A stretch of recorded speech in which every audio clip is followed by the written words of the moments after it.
જેમના હસ્તે ભૂમિપૂજન થયું એવા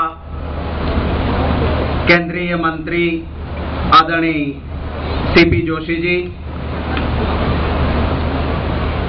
કેન્દ્ર સરકારમાં આપણું પ્રતિનિધિત્વ કરતા માનનીય મંત્રીશ્રીઓ, માનનીય મંત્રી શ્રી દિનશાભાઈ, માનનીય મંત્રી શ્રી ભરતસિંહભાઈ, માનનીય મંત્રી શ્રી તુષારભાઈ,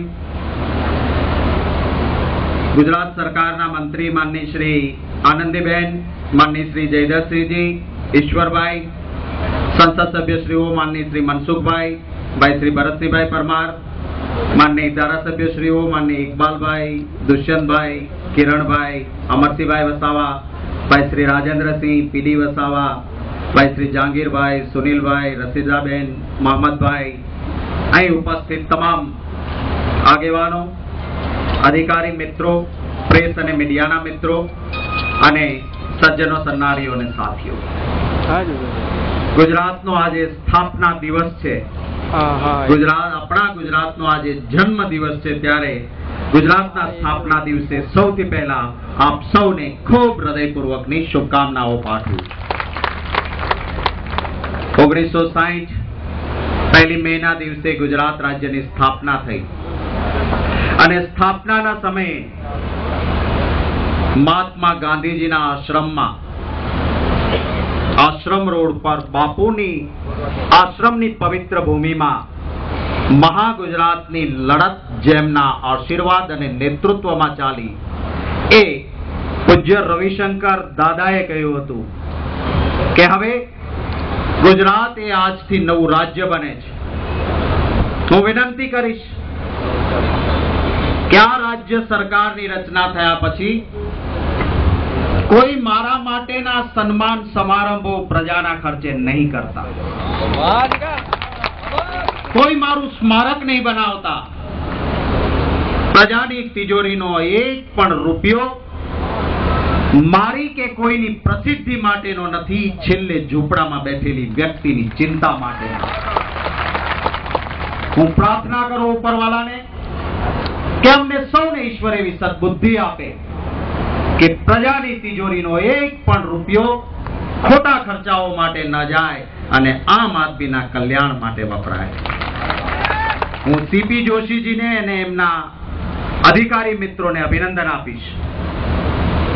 550 કરોડ રૂપિયા જે તંત્ર ખર્ચતું હોય પ્રજાના સરસ કામ માટે, એ ધારે તો એર કન્ડિશન અહીંયા माहौल उभो કરી શક્યું હોત, परंतु आप एयर कंडीशन इस हॉल को नहीं बनाया, इस मंच को नहीं बनाया.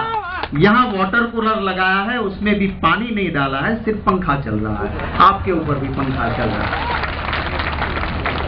ये सादगी वो रविशंकर महाराज जी की थी जिन्होंने अलग गुजरात हमें दिया. मैं चाहता हूं कि इस महात्मा गांधी जी की भूमि में वही सादगी का दर्शन होना चाहिए. और मैं धन्यवाद करना चाहता हूं जोशी जी का, आपको, आपका भी, क्योंकि आपने सिर्फ स्लोगन नहीं, सबका साथ सबका विकास आपने बता के दिया है. यहाँ पे ये कार्ड छपा है ना, इसमें सिर्फ कांग्रेस वाले, कांग्रेस बीजेपी सबके नाम लिखे हैं. आपने यहाँ पे जो पत्थर लगाया है जो बरसों तक रहेगा इस ब्रिज के साथ, उसमें नाम आनंदीबेन का भी है, तो भरत सिंह सोलंकी का भी है. इसको कहते हैं सबका साथ सबका विकास. आपने ना सिर्फ मंच पे बिठाई है दोनों पार्टी को, ये माइक्रोफोन भी आपने भाजपा को भी दिया है, कांग्रेस को भी दिया है. मैं धन्यवाद करना चाहता हूँ. ये होता है सबका साथ सबका विकास. और मैं चाहता हूं कि मेरे गुजरात में जब गुजरात के विकास की बात हो तो वहां कोई अहम नहीं आना चाहिए, वहां पे प्यार आना चाहिए. और हर गुजराती के लिए हमें काम करना है. कोई अमर नहीं, मानस जन्मे छे, जीवे छे અને મૃત્યુ પામે છે. વાત અમારે સૌએ યાદ રાખવી જોઈએ. રવિશંકર મહારાજજીએ અલગ ગુજરાત રાજ્ય આપ્યું. મહાત્મા ગાંધીજી આ દેશને આઝાદી આપી, પરંતુ એમણે મારા કારણે નહીં, રવિશંકર મહારાજજીના શબ્દો કે ગુજરાત અલગ રાજ્ય મળ્યું છે, એમાં હું તો એક મહોરું હતો. ગુજરાતની જનતાને હું એના માટે અભિનંદન આપું છું. આ વાત હું માનું છું અમારે સૌએ શીખીને સાથે લઈને ચાલવાની છે.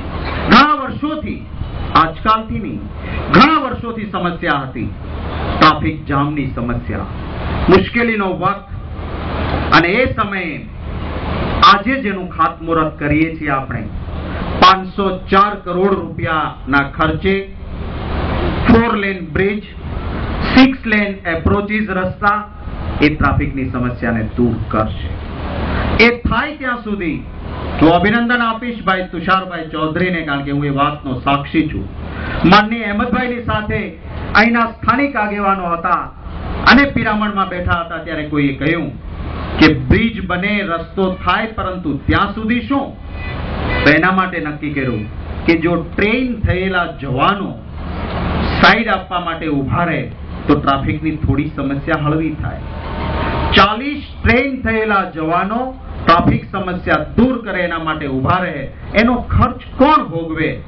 માનનીય અહેમદભાઈએ કહ્યું કે આટલા મોટી વ્યવસ્થામાં જો અગવડતા પડતી હોય તો તુષાર ચૌધરી તમારા ડિપાર્ટમેન્ટે ભોગવવાનો છે, અને 40 જણાનો ખર્ચ નેશનલ હાઈવે ઓથોરિટી ભોગવે છે.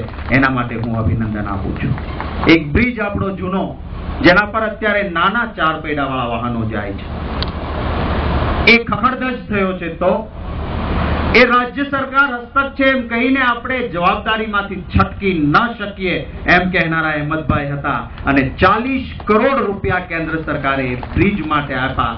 મેં આજે કહ્યું એમને કે આ આપના કારણે આ થઈ રહ્યું છે ને તમે નથી આવતા, બરાબર નથી. માનનીય અહેમદભાઈ, આપે આવવું જોઈએ.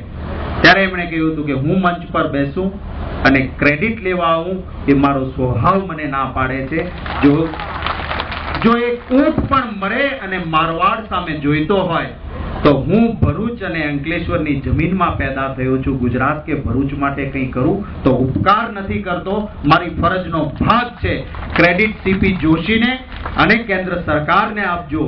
મારું આમાં કંઈ નથી, મેં તો કંઈ નથી કર્યું. આ કહેનાર વ્યક્તિ માનનીય અહેમદભાઈને પણ હું અભિનંદન આપીશ કે આપણા મહાત્મા ગાંધીજીની ભૂમિની આ પ્રણાલિકાઓ છે જે એમણે જીવંત રાખી છે.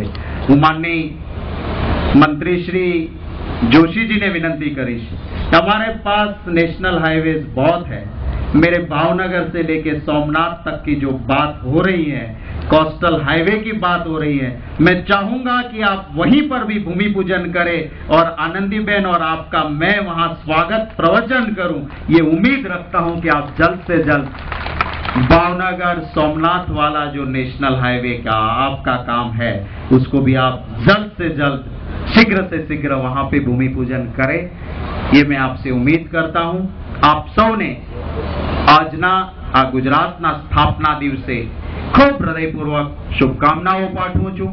ગુજરાતી તો હંમેશા આગળ રહ્યો છે. આજના દિવસે આપણે એ જ પ્રાર્થના કરીએ કે ગુજરાતી ભાઈ ભાઈ બનીને હંમેશા રહ્યા.